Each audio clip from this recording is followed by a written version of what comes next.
High বন্ধুরা, আবার এরকম টাইম পর আমরা ঘুরতে যাচ্ছি।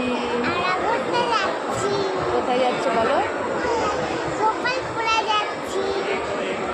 কোথায় যাচ্ছি আমরা? সাঁতরা গেছি।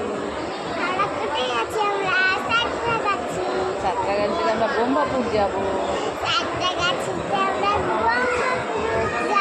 ব্রহ্মপুর থেকে আমরা গোপালপুর যাবো।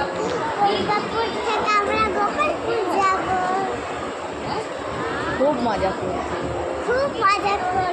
সমুদ্রে স্নান করবো, খুব মজা হবে।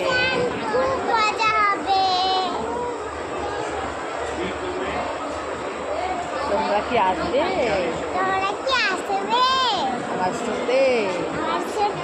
তাহলে চলে আসো।